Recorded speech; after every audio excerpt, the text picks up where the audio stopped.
आपके घर को शमशान बना रही है। घर के कोने में पड़ी तीन चीजें तुरंत बाहर फेंक दो, वरना हर समय केवल और केवल गरीबी ही देखने पड़ेगी। दर दर्द की ठोकरें खानी पड़ेगी। रिश्तेदार, पड़ोसी, दोस्त बड़ी बड़ी गाड़ियां लेकर आएंगे, बड़े बड़े बंगले बनाएंगे, लेकिन तुम जहां थे वहीं रहोगे। आज जो बात बताने वाला हूं, वो बात तुम्हें आज तक किसी ने नहीं बताई। सच सुनने में कठिन लगता है, दिल को थोड़ी तकलीफ देता है, लेकिन वही सच तुम्हारी बर्बादी के गहरे कुएं से निकालेगा। वही सच तुम्हारे घर में लक्ष्मी माता को वापस बुलाएगा और परिवार में सुख शांति समृद्धि लेकर आएगा। इसलिए इस वीडियो को पूरा ध्यान से और धैर्य के साथ अंत तक देखिएगा, बीच में छोड़िएगा नहीं, क्योंकि जो जानकारी आज दी जा रही है वो तुम्हारे घर को शमशान से देवी स्थान में बदलने की ताकत रखती है। आज की बात तुम्हारी जिंदगी की दिशा और दशा दोनों बदलने वाली है। आज का समय बिल्कुल साधारण नहीं। गुरु ग्रह इस समय कर्क राशि में विराजमान है। कर्क राशि घर परिवार सुख समृद्धि और माता की कृपा से गहराई से जुड़ी होती है, लेकिन गुरु इस समय सूर्य के बहुत निकट आकर अस्त अवस्था में भी है। अस्त गुरु की यह अवधि घर की ऊर्जा को बेहद संवेदनशील और नाजुक बना देती है। जो भी नकारात्मक वस्तु घर में पड़ी रहती है वो अब दुगनी बल्कि तिगुनी तेजी से अपना जहर घोलने लगती है। धन का प्रवाह रुकने लगता है, स्वास्थ्य पर बोझ बढ़ता है, परिवार में अशांति गहराती है, छोटी छोटी बातों पर झगड़े होने लगते हैं और मन में हमेशा बेचैनी रहता है। ठीक इसी संवेदनशील कालखंड में 21 से 23 जुलाई तक शुक्ल पक्ष की अष्टमी और नवमी तिथि चल रही है। अष्टमी तिथि में दुर्गा माता की विशेष शक्ति होती है, लेकिन अगर घर की ऊर्जा दूषित हो तो माता की कृपा पूर्ण रूप से नहीं उतर पाती। सिद्धि योग से साध्य योग की ओर बढ़ता हुआ यह समय एक और अच्छे कार्यों को सिद्धि काल का है।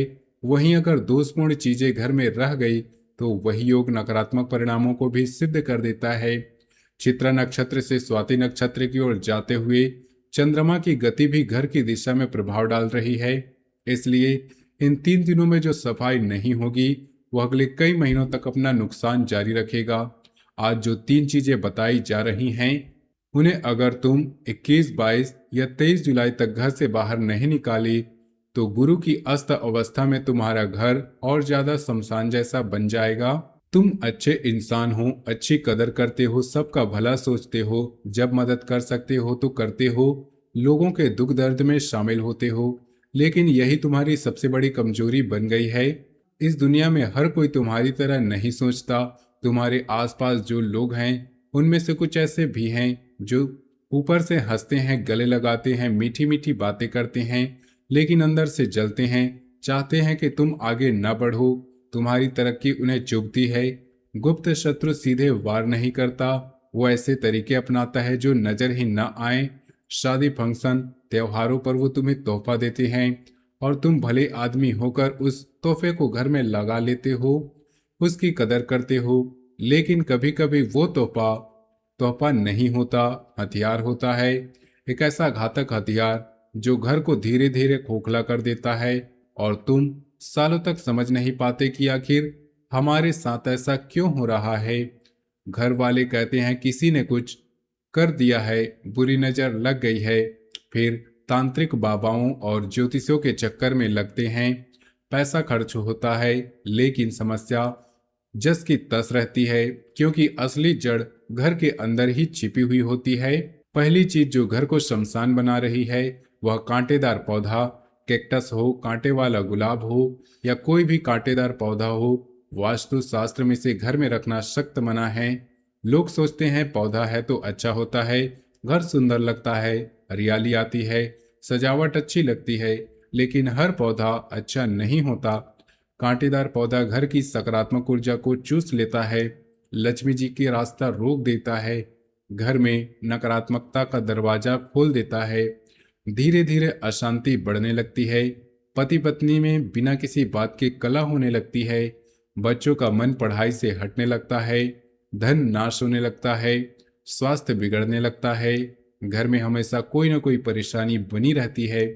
कई बार ये पौधा तोहफे में आता है, कोई रिश्तेदार या दोस्त गिफ्ट कर देता है और तुम सोचते हो इन्होंने दिया है तो रखना ही चाहिए, उनकी भावना का सम्मान करना चाहिए। लेकिन याद रखो, ये तुम्हारा दोस्त नहीं, गुप्त शत्रु हो सकता है, जो जानबूझकर ये चीजें तुम्हारे घर में भेज रहा है ताकि तुम्हारा बेड़ा गर्क हो जाए। अभी उठकर घर में देखो, बालकनी में देखो, ड्राइंग रूम में देखो, रसोई के पास देखो। अगर कोई भी कांटेदार पौधा है तो उसे तुरंत बाहर निकालो। एक दिन की भी देरी मत करो। जितने दिन ये घर में रहेगा उतना ज्यादा नुकसान करेगा। नकारात्मक शक्तियां और मजबूत होती जाएंगी। बाहर निकालते समय सड़क पर मत फेंको, किसी बगीचे या खुली जगह में ले जाकर विसर्जित कर दो। उसके बाद मंगलवार के दिन हनुमान जी के मंदिर जाओ, लाल फूल चढ़ाओ और मन ही मन बोलो, जय बजरंगबली हनुमान जी। घर की रक्षा करेंगे, नकारात्मकता हटेगी और लक्ष्मी का रास्ता खुलने लगेगा। ये उपाय एक बार ईमानदारी से करके देख लो, फिर देखना घर का माहौल कैसे बदलता है। दूसरी चीज, किसी और का छाता और किसी की चप्पल। बारिश का मौसम चल रहा है, अचानक पानी आ जाता है। कोई रिश्तेदार या दोस्त अपना छाता दे देता है, कहता है कि भीग जाओगे, कल लौटा देना। तुम सोचते हो इसमें बुराई क्या है और ले आते हो। यहीं से बर्बादी की शुरुआत होती है।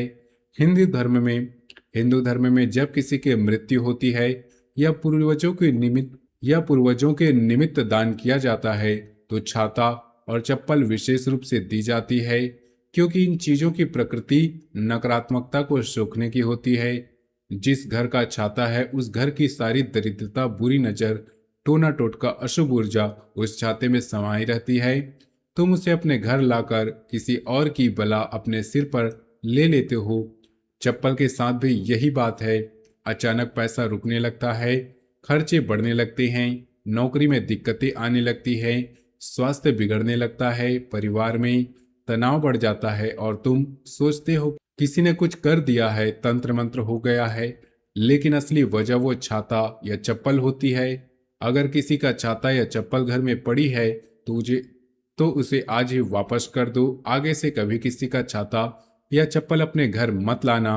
खुद का लेकर निकलो, बारिश हो या धूप, अपना अपना सामान रखो। शुक्रवार के दिन माता लक्ष्मी को लाल फूल चढ़ाओ, 5 लौंग, 5 इलायची माता के चरणों में रखो और मन ही मन बोलो, जय माता दी। माता की कृपा से घर में आई नकारात्मक निकल जाएगी और लक्ष्मी का प्रवाह फिर से शुरू हो जाएगा। घर में फिर से खुशहाली का माहौल बनेगा। तीसरी चीज, रसोई घर की गंदगी, पूजा के सूखे फूल और दवाइयों की खाली पन्नियां। रसोई में माता अन्नपूर्णा का वास होता है। अगर फ्रिज में फफूंद लगी चीज, सड़ी हुई सब्जी, मिठाई पड़ी हो तो माता का सीधा अपमान है। जब अन्नपूर्णा रूठती है तो लक्ष्मी भी घर छोड़कर चली जाती हैं। जूठे बर्तन दिनों तक पड़े रहना घर की ऊर्जा को और दूषित करते हैं। इसी वजह से बार बार बीमारी आती है, खर्चे बढ़ते हैं, व्यापार या नौकरी में रुकावटें आती हैं, छोटे छोटे काम भी पूरे नहीं होते। पूजा के सूखे फूल और बासी माला भी बहुत दोष पैदा करते हैं। भगवान को फूल चढ़ाना पुण्य का काम है, लेकिन जैसे ही फूल सूखने लगे तुरंत हटा देना चाहिए। सूखे फूल नकारात्मकता का घर बन जाते हैं और जहां कृपा बरसनी चाहिए वहां दुर्भाग्य बैठ जाता है। घर में अशांति बढ़ती है और मन में शांत नहीं रहता। दवाइयों की खाली पन्नियां, एक्सपायर हो चुकी गोलियां घर में इधर उधर पड़ी रहती है। टेबल पर, फ्रिज पर, कोने में महीनों तक पड़ी रहती है। ये भी नकारात्मकता को आकर्षित करती हैं और परिवार में बीमारी का सिलसिला बनाए रखती हैं। पैसा अस्पताल के बिलों में चला जाता है। अभी उठकर रसोई में जाओ, फफूंद लगी या खराब कोई भी चीज बाहर फेंको। बर्तन समय पर धो, फ्रिज साफ रखो। पूजा स्थल से सूखे फूल तुरंत हटाकर तुलसी के पास या किसी पवित्र जगह पर विसर्जित कर दो। दवाइयों की खाली पन्नियां और एक्सपायर दवाइयां बाहर कर दो। काम की दवाइयां एक साफ डिब्बे में रखकर घर की पूर्व दिशा में रखो। ये सफाई 21, 22, 23 जुलाई तक जरूर पूरा करें। ये तीनों काम अगर तुम ईमानदारी से कर लेते हो तो गुरु की कर्क राशि की ऊर्जा और अष्टमी नवमी की शक्ति तुम्हारे पक्ष में काम करेगी। घर शमशान से देवी स्थान बन जाएगा। लक्ष्मी का प्रवेश होगा, सुख, शांति और समृद्धि का रास्ता खुलेगा। शुक्रवार के दिन सुबह की सफाई करके भगवान के सामने दीपक जलाओ और श्री महालक्ष्मी नमः मंत्र का 108 बार जाप करो। माता से प्रार्थना करो कि घर की सारी नकारात्मकता दूर हो, सुख समृद्धि आए। मंगलवार के दिन हनुमान चालीसा का पाठ करो, हनुमान जी को सिंदूर और तिल चढ़ाओ। हनुमान जी की हर तरह की बंधन नकारात्मक शक्तियों को काट देते हैं। अगर किसी ने बुरी नजर लगाई है या कोई षड्यंत्र किया है तो हनुमान जी उसे नष्ट कर देंगे। घर में फिर से शांति और खुशहाली आएगी। लेकिन सच यही है कि समस्या की जड़ घर के अंदर इन तीन चीजों में छिपी है। इन्हें हटाते ही बदलाव शुरू हो जाएगा। अगर ये बातें अच्छी लगी हो, काम की लगी हो, तो वीडियो को लाइक करना मत भूलिएगा। चैनल को अभी सब्सक्राइब कर लो और बेल आइकन दबा दो ताकि ऐसी ही जरूरी बातें समय पर आपको मिलती रहें। कमेंट बॉक्स में जय माता दी, हर हर महादेव जरूर लिखो। जो सच्चे मन से लिखेगा उसके घर से सारी नकारात्मकता दूर होगी, सारे बंधन टूटेंगे और जीवन में नई सुबह आएगी। जय माता दी, हर हर महादेव, जय बजरंगबली। मिलते हैं अगले वीडियो में, तब तक के लिए धन्यवाद।